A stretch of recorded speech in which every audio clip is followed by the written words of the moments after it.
Livro de Gênesis,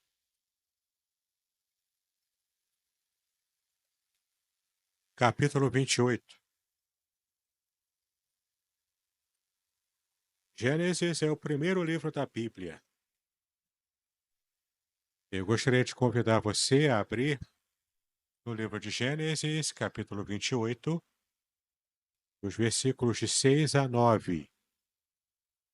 Gênesis 28, de 6 a 9.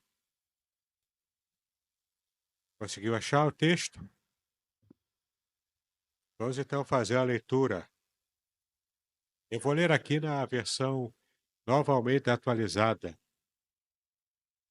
Gênesis 28, de 6 a 9, que diz o seguinte: Esaú viu que Isaque havia abençoado Jacó e o havia mandado a Padã-Arã para tomar de lá esposa para si, e que, ao abençoá-lo, lhe havia ordenado que não escolhesse uma esposa dentre as filhas de Canaã. Soube também que Jacó, obedecendo ao seu pai e à sua mãe, havia ido a Padã-Arã. Sabendo também que Isaque, seu pai, não via com bons olhos as filhas de Canaã, Esaú foi à casa de Ismael e, além das mulheres que já tinha, tomou por mulher Maalate, filha de Ismael, filho de Abraão, e irmã de Nebaiote. Amém. Que o Senhor esteja nos abençoando. Já já veremos o que esse texto tem a falar para nós com respeito à família, especialmente famílias disfuncionais. Muitas vezes a gente tem aquela ilusão de que uma família para ser usada por Deus, alguém para ser usado por Deus, precisa ser uma pessoa perfeita, precisa ser uma família perfeita, com cada um cumprindo perfeitamente os seus papéis familiares, pai, a mãe, os filhos, os avós. E então essa família vai ser usada por Deus. Essa família vai ser abençoada. Essa família tem condições de abençoar outras. E sempre temos essa perspectiva. Aí, quando a gente vai começar a ler a Bíblia, a gente vai vendo o modo como Deus prefere trabalhar, as pessoas que Deus escolhe para usar. A família, por exemplo, como a primeira família, a família de Abraão, onde Deus escolheu se revelar a ele para, a partir dele, trazer uma nação, escolher essa nação e, através dessa nação, trazer o Messias, o Salvador de toda a humanidade, o seu próprio filho. Mas você observa a família de Abraão. Abraão, o pai da fé. Mas o seu maior erro foi numa situação de falta de fé, numa proposta que a sua esposa Sarai deu a ele, quando eles estavam há muito tempo, cerca de 20 anos, esperando o filho prometido e não chegava. Eles tentaram apressar as coisas.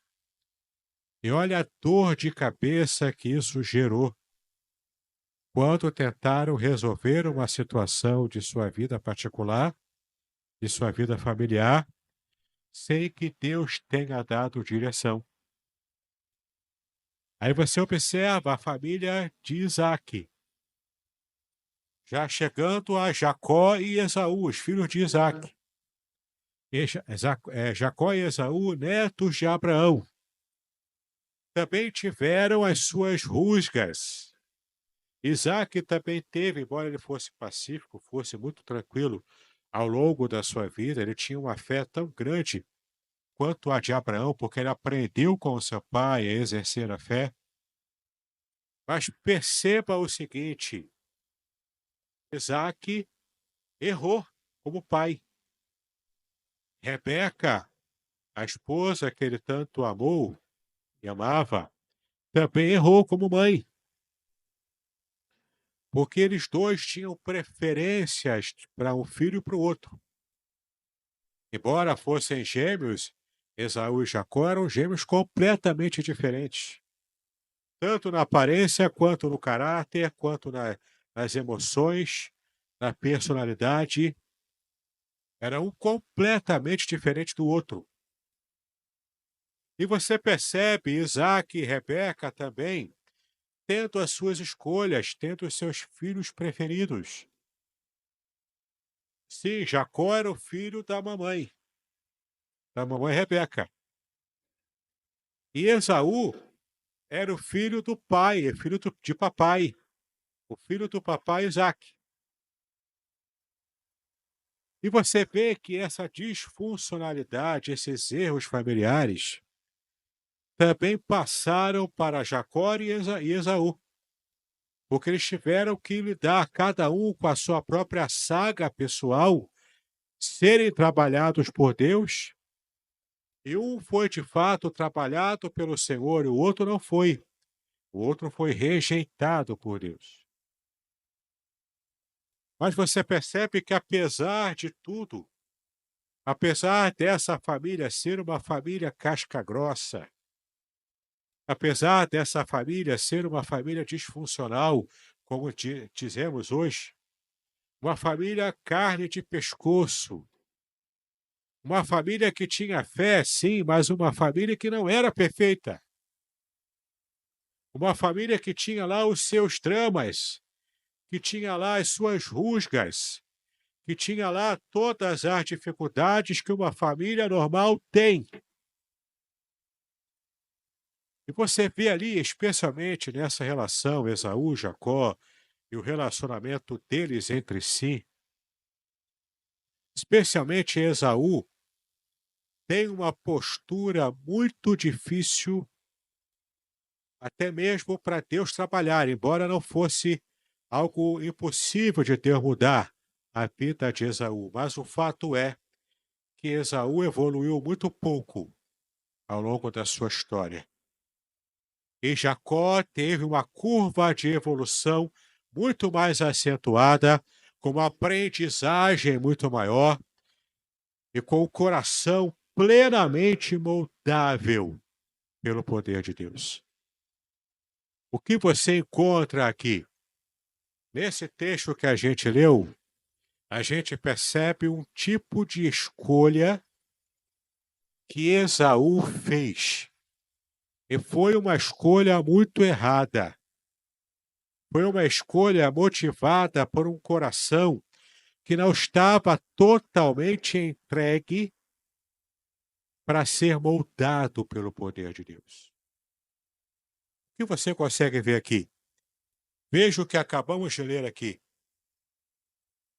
Perceba, no versículo 6 de novo, Esaú viu que Isaque havia abençoado Jacó e que o havia mandado a Padã-Arã para tomar de lá a esposa para si, e que ao abençoá-lo lhe havia ordenado que não escolhesse uma esposa dentre as filhas de Canaã. Você conhece a história. Você sabe o que está acontecendo aqui. Rebeca esteve tratando com Jacó todo um ardil, já que Isaac já era cego. Isaac já não estava enxergando bem, ele estava percebendo que estava chegando o fim da sua vida. Então Isaac, risadinha, o nome dele significa isso. Itzhak significa risada. E a risada estava prestes a se apagar, porque ele já estava com idade avançada. Isaac estava cego. Ele já não enxergava bem. Ele precisava, então, cumprir o seu papel de abençoar o filho mais velho. Em questão de poucos segundos, Esaú nasceu primeiro. E você vai entender agora por que Isaac tinha preferência para Esaú e por que Rebeca tinha preferência para Jacó. Naquele fatídico episódio em que Jacó percebe uma brecha, ele provavelmente, já trabalhado na sua mente, no seu coração pela sua mãe, ele percebe que Esaú de fato não era digno da bênção da primogenitura, que lhe era por direito cultural. Mas ele percebe que Esaú era um homem bronco. Esaú era um homem que não dava valor às coisas importantes da vida. Esaú tratou como coisa pouca, como bobagem, o direito de primogenitura. Esaú considerava uma frescura, como dizemos hoje, ficar apegado a esses tipos de rituais culturais e religiosos. Ele achava bobagem isso, não dava valor para isso. Numa certa ocasião, você conhece a história, ele chegou de uma caça, cansado, suado, pronto para relaxar, com muita fome. Ele chega e encontra Jacó preparando um guisado de lentilhas. Sabe aquele caldo de lentilhas que você se delicia aqui nos tempos frios? Pois é, era isso. Um delicioso caldo de lentilhas bem grosso, bem suculento. Esaú sentiu o cheiro longe. Ele ficou louco com aquilo tudo, pensando apenas no seu estômago. Ele, inclusive, fala uma grosseria enorme ali para Jacó. Quando eu estive analisando ali no texto hebraico, eu percebi. Tem ali, sim, uma grosseria muito grande. O pastor Idara mesmo já falou sobre esse texto aqui, dando ênfase também a essa parte. Esaú era grosseiro. Era um homem que não tinha bons modos. Era um homem acostumado à violência, acostumado a toda aquela vivência bruta. Jacó era o filho da mamãe, mais inteligente, mais sofisticado. Ele devia ser daquele tipo que pegava a xícara de chá e tomava fazendo o dedinho assim para cima. Era sofisticado, criado a Nutella, criado a leite com pera desde criança, né? Cresceu assim, mais inteligente, mais sensível, mais esperto. Tão esperto que ele percebeu ali a jogada, percebeu ali a oportunidade e fez o negócio. O judeu gosta de fazer negócio, né? E aí, meu irmão, troca aí a sua bênção da primogenitura aqui, ó, pelo caldo aqui quentinho para você. Você pode se esbaldar aqui com esse caldo. E Esaú escolheu isso. Preferiu o caldo do que a bênção da primogenitura. Você começa a perceber quem era Esaú. Isaac, por ser pacífico, por ser tranquilo, um temperamento talvez fleumático ou melancólico, Isaac projetava para Esaú aquela imagem do homem caçador, fortão, peludão, porque Esaú era peludão. Esaú, Esav em hebraico significa peludo. O homem acostumado a essa vida de aventuras. Provavelmente Isaac projetou em Esaú algo que ele queria para ele próprio. Por isso ele preferia Esaú. E é claro, Rebeca criou Jacó à sua imagem e semelhança. Sofisticado, sensível, inteligente, preparado para buscar oportunidades que a vida, ironicamente, lhe tirou. Aliás, o nome Jacó, Yaakov, em hebraico, tem a ver com calcanhar, equeve, calcanhar. Porque Jacó nasceu agarrado ao calcanhar do seu irmão. E ao longo de toda a sua vida, Jacó estava agarrado a alguma coisa para tentar vencer, para poder chegar a algum lugar, para vencer os seus dissabores, de não ser aquele que tinha o direito natural à primogenitura. O direito de ser o filho mais velho, de receber porção dobrada da herança, de ser o chefe do clã após a morte do seu pai, de ter proeminência social, Ele desejava tudo isso. Rebeca sonhava para o seu filho mais novo, segundos mais novo, ela sonhava isso. Mas a vida havia negado. Os costumes haviam negado a Jacó essa bênção. Ele se agarrava às pequenas oportunidades. O tempo passa. Então Rebeca promove aquele ardil, engana Isaac. Jacó recebe a bênção no lugar de Esaú. Esaú chora amargamente. Mas há alguns detalhes sobre Esaú e sobre Jacó que você precisa levar em conta para entender por que Deus trabalhou com Jacó e não com Esaú. Porque o texto bíblico diz que Deus ele foi revelado como Deus dos pais Abraão, Isaque e Jacó. Não era o Deus de Abraão, Isaque e Esaú, era o Deus de Abraão, Isaque e Jacó. Por que Deus escolheu Jacó e rejeitou Esaú?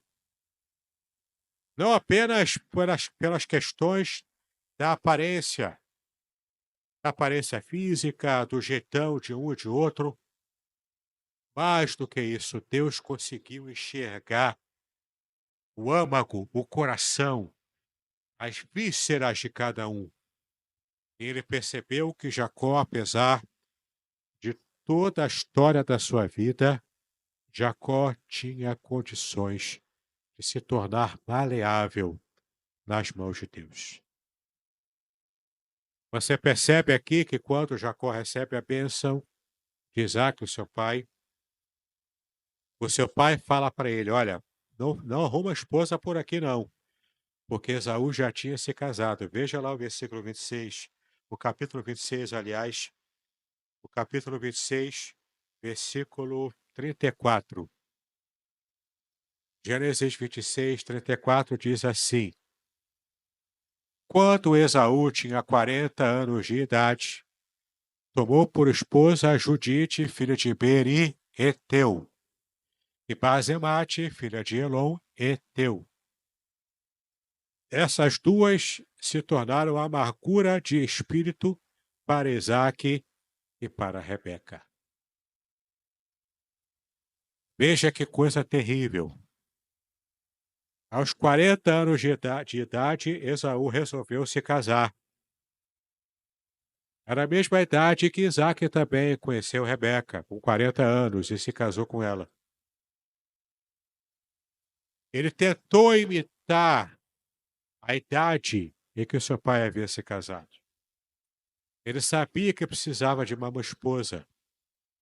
Ele já arruma duas. Na época era permitido a poligamia. Ele então se casa com duas, mas duas mulheres etéias, lá de Canaã, da terra onde eles estavam habitando. Pessoas que adoravam a outros deuses, com costumes diferentes. E o texto do versículo 35 diz que isso era uma amargura tanto para Isaac quanto para Rebeca. Eu fiz a pesquisa na tradução judaica, eles dizem que essas duas mulheres etéias ficavam de propósito implicando com Rebeca, implicando com Isaac, zombando deles pela idade, pelos costumes judeus, zombando de tudo e de todos. Isso trazia amargura de espírito. Noras que, por serem tão diferentes da fé judaica, da fé hebreia, noras que estavam de propósito colocando fogo no parquinho, querendo ver qual seria a atitude de Esaú. E o texto parece dizer que Esaú não estava nem aí para isso. Esaú tocava a sua vida, construía o seu futuro, construía a sua vida, talvez tranquilo com respeito à primogenitura. Ele já sabia qual seria o seu futuro. Não dava nem ideia para os seus pais. Não percebia o sofrimento de Isaac e de Rebeca. Ele estava completamente desconectado da sua família. Ele estava completamente desconectado emocionalmente do seu núcleo familiar, daquela que seria a sua herança se ele de fato recebesse a bênção da primogenitura. O tempo todo ele estava desconectado, era um egoísta. Era alguém que dava pouco valor às coisas importantes da vida. Me desculpe a expressão, mas Esaú estava se lixando para sua família, para os seus pais. Ele queria buscar a sua própria felicidade, a sua própria alegria. Por isso que no começo do culto eu li o texto de Provérbios, capítulo 14, versículo 12, que diz que há caminhos que ao homem parece bom, parece perfeito, mas no seu fim são caminhos de morte. Esaú buscou o caminho da sua morte enquanto líder espiritual do seu clã. Esaú, por causa de escolhas erradas, estava jogando a sua família, os seus pais, o seu clã, o seu futuro para o abismo. Jacó era um enganador. Embora Jacó, o nome Jacó não significa enganador. Jacó, como eu disse, vem de calcanhar. Tem a ver com aproveitar oportunidades, tem a ver, inclusive, com estar agarrado a situações que a vida lhe oferecesse, para tentar levar vantagem. Jacó, por isso, ele buscava até mesmo enganar se fosse necessário. Mas o importante era chegar onde as suas ambições lhe indicavam. Esaú também tinha esse pensamento, mas Jacó, ele era mais maleável. Jacó, ele percebia e dava mais valor àquilo que ele não tinha. Ele queria desesperadamente alcançar a bênção que lhe foi negada. Ele, usando ardil, portanto, tenta chegar nesse atalho, mas então tudo dá errado. Ele precisa fugir. Ele foge do seu irmão que queria matá-lo. O seu irmão forte, violento, acostumado a matar animais. Qual seria a sorte de Jacó se continuasse ali? Então Rebeca fala: olha, vá lá para Padarã, lá nós temos parentes. Se case com alguém do nosso clã, já que você recebeu a bênção, você vai ser o chefe do clã agora. Faça a coisa certa desde o começo. Se case com alguém que não traga dor de cabeça para nós. Que não vá depois colocar o seu coração dividido quanto às promessas de Deus. Jacó imediatamente obedece. Vai para Padarã, encontra o anjo, tem aquele sonho, se encontra com Raquel, depois ele é enganado, veja a ironia do destino, né? O próprio Deus trabalhando ali. E então ele é enganado, o enganador é enganado, tem toda aquela saga que você conhece. Mas o que eu quero chamar a sua atenção aqui para esse homem Esaú. Esse Esaú que não aprendeu a lição ao longo da sua vida. Aqui no final do 26, nós lemos que ele casa com essas duas mulheres hititas, e isso traz problemas sérios para a sua família. Agora você vai comigo lá, você vai perceber todo o capítulo 27, é como Jacó sai para Padarã e é abençoado. E realmente vai construir a sua família lá em Padarã. E veja aqui no 27, versículo 46. Então Rebeca disse a Isaque: estou aborrecida da vida por causa das filhas de Et, por causa das esposas de Esaú, né? Se Jacó tomar esposa dentre as filhas de Et, tais como estas, as filhas desta terra, de que me servirá a vida? Rebeca estava entrando numa profunda depressão por causa dessas mulheres. Então perceba que levou um bom tempo para Esaú perceber o mal que ele estava fazendo aos seus pais, já idosos, já cansados. Levou um bom tempo para o Esaú desconectado, para cair a ficha na cabeça dele e ele perceber que precisava fazer alguma coisa. Qual era o certo? O que Esaú devia ter feito? Se livrar daquelas duas mulheres, despedi-las. Naquela época era fácil para o homem fazer isso. Ele podia dar carta de divórcio para as mulheres, se livrar delas, começar do zero. Mas ele não fez assim. O versículo 28, como nós lemos, mostra para nós aqui que Esaú caiu a ficha nele, versículos 6 a 9, que a gente já leu, cai a ficha depois de muito tempo e não bate aquele sentimento, coitados dos meus pais, eu quero refazer o mal que eu fiz para ele, eu quero consertar, na verdade, o mal que eu fiz para eles ao longo do tempo. Ele não pensa assim. Qual é a atitude de Esaú? Qual é a solução que ele pensa e o que ele faz? Ele procura na sua própria família, sim, mas num ramo dissidente da sua família. Ora, Deus deixou claro para Abraão lá atrás que a bênção que Deus prometeu, a terra prometida, a bênção total de ter uma família enorme durante toda a terra e que também abençoaria todas as outras famílias da terra, seria por meio da descendência real, concreta, da descendência natural, que é a descendência de Isaque, o pai de Esaú. Mas ele busca uma outra esposa, a terceira esposa, sem se livrar das anteriores. Ele busca uma terceira esposa sem consultar os pais. Ah, tá bom, eles querem alguém do sangue aqui, o sangue da nossa família, eu vou buscar. Mas buscou uma neta, uma sobrinha, no caso dele, uma prima dele, da descendência de Ismael, cuja bênção de Deus para Ismael, como sendo a bênção que estaria trazendo o Messias ao mundo, não estava com Ismael. Essa bênção era diferente. A bênção de Ismael era diferente. Era uma bênção paralela.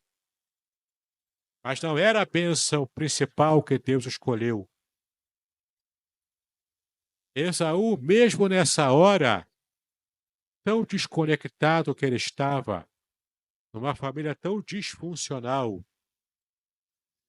que Esaú simplesmente procura o caminho das aparências, o caminho mais fácil, tenta tapar o sol com a peneira para ver se consegue alguma bênção um pouquinho maior, já que a bênção maior ele já havia perdido, a bênção da primogenitura.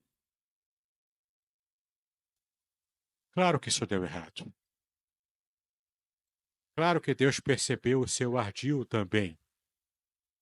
É claro que Deus percebeu que Esaú não seria maleável. Esaú se contentaria com de fato herdar a herança de Isaac, já que Jacó assumiu, seguiu outro caminho. Então, simplesmente simplesmente, Esaú ficou contente com isso. Simplesmente Esaú se acostumou com isso. E até o fim da sua vida, Esaú não fez questão da bênção de ser o chefe espiritual do clã, o pastor espiritual da sua família. Coube a Jacó, depois com os seus filhos, ter nos seus filhos as 12 tribos de Israel. Mesmo assim, mesmo com a disfuncionalidade dessas famílias, mesmo com a luta de Jacó para de fato Deus moldá-lo e quebrá-lo torná-lo uma nova pessoa. Mesmo assim, Deus não abriu mão da sua escolha, a escolha da família de Abraão. Ora, o pai da fé teve episódio de falta de fé. O pai de muitas nações, de multidões, teve dificuldades para ser pai e depois que foi pai, também teve dificuldades na criação dos seus filhos. Entendeu? Isaac também, Esaú, Jacó também. O que eu estou dizendo é que, mesmo que a sua família seja disfuncional, se você tiver o coração maleável por Deus, Deus pode quebrantar, pode quebrar você, tirar você da sua zona de conforto e fazer de você a bênção que Ele projetou. Mesmo que a sua família seja difícil, mesmo que a sua família seja carne de pescoço, difícil de engolir, na verdade, Deus prefere trabalhar com pessoas e com famílias que são difíceis para mostrar o quanto Ele é o Todo-Poderoso e que a glória pertence somente a Ele. Não depende da criação perfeita que você possa ter dado aos seus filhos. Não depende da criação perfeita que você recebeu dos seus pais. Não depende do quanto você é inteligente, do quanto você é esperto, do quanto você é forte, do quanto você é viril, é bonito. Não depende dessas condições humanas. Depende do propósito de Deus Todo-Poderoso em usar você e a sua família para abençoar nações. Quem sabe é da sua família problemática que Deus estará chamando pastores, missionários, pessoas que têm o poder de pregar a palavra e pessoas se converterem, pessoas serem curadas. Quem sabe não é através da sua família disfuncional que te dá dor de cabeça, que te faz chorar pelas madrugadas. Mas não é por aí que Deus vai fazer o milagre e vai plantar na sua casa, na sua família, a semente do milagre que só Ele pode fazer. Jacó não era fácil, mas Deus trabalhou no coração de Jacó, porque ele permaneceu com o coração maleável na presença de Deus. Davi também não era fácil, mas ele foi achado homem segundo o coração de Deus, porque ele foi maleável na presença do Senhor. Você vê Jesus andando aqui na terra chamando os seus discípulos. Nenhum dos discípulos foi fácil.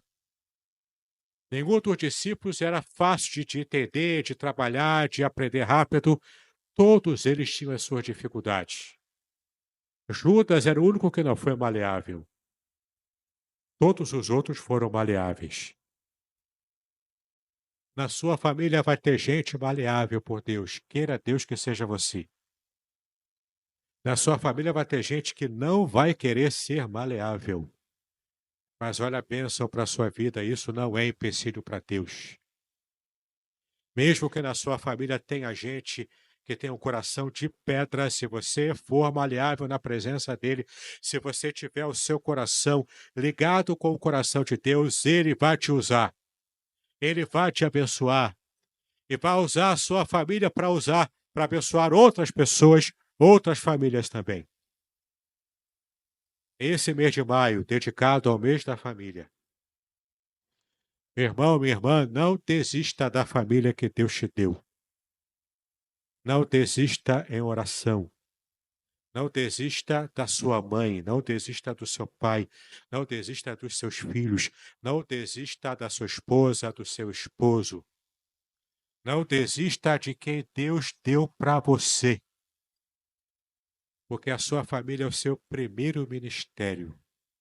E depois de Deus falar com você e usar você para abençoar a sua família, você vai estar pronto, maduro, para inclusive pregar o evangelho para tantas pessoas lá fora que precisam ouvir a palavra através das suas experiências, da sua vida, do seu caráter, espelhando o caráter santo de Deus.